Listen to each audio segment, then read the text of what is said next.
नमस्कार, माझे नाव दीप्ती. मी आता 6वी अ मध्ये शिकते. माझ्या कवितेचे नाव माय आहे.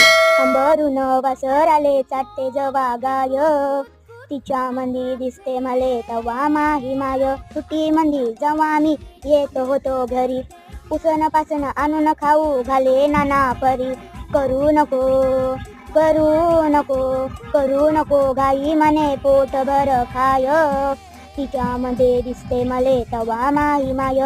तवा माही माय रे अंबरून वासर आले चाटते जवा गाय.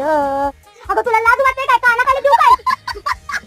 नीट झालं नका म्हणून माझं मी करायला नको का?